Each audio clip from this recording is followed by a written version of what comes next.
I guess this is going to be a three-part deal. Sorry about the wind noise. Let's check out the outside of this building.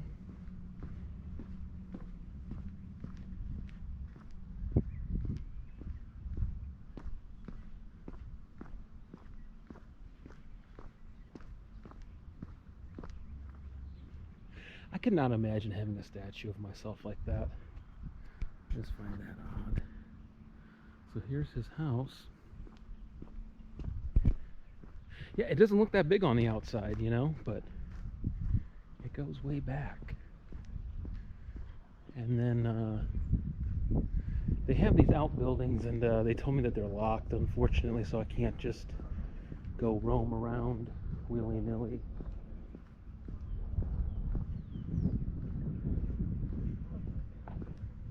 I'm surprised there isn't like a big car collection on display. You would think there'd be 20 different cars over here on display. It's nice. It's so tastefully done. Just so nice and just clean.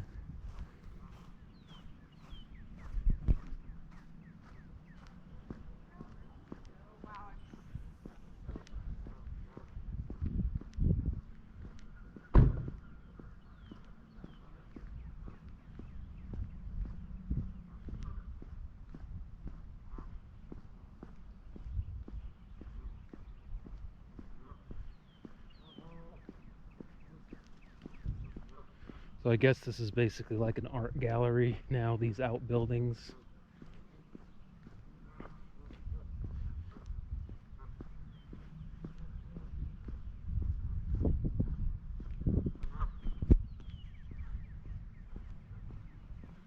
Beautiful property, just beautiful.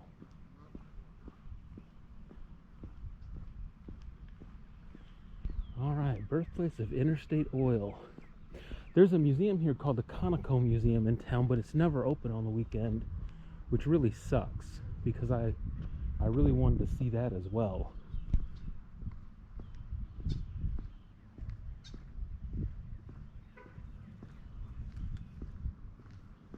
All right. I guess there's not a whole lot more to see there.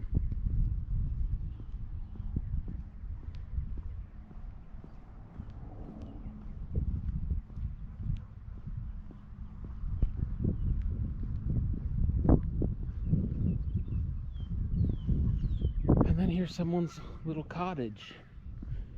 A cottage bigger than most people's houses. But I guess it's a cottage.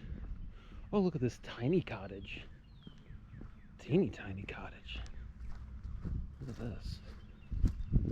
It's very tiny.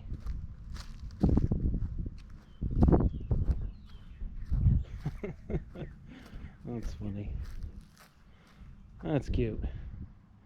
Like almost a dollhouse. What's going on in here? What's going on with these asbestos pipes? Anyway,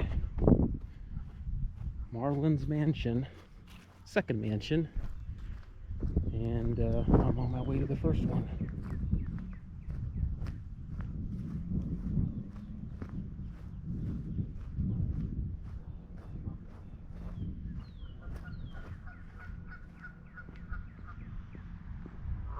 Truly magnificent house. Truly magnificent the way it's done. Very, very nice.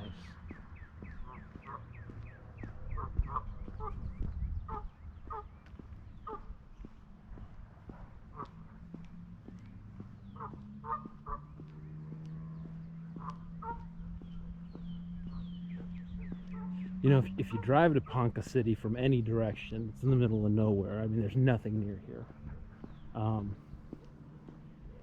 And it's, I mean, it's shocking to think there was so much wealth just out here in an area you'd just never guess.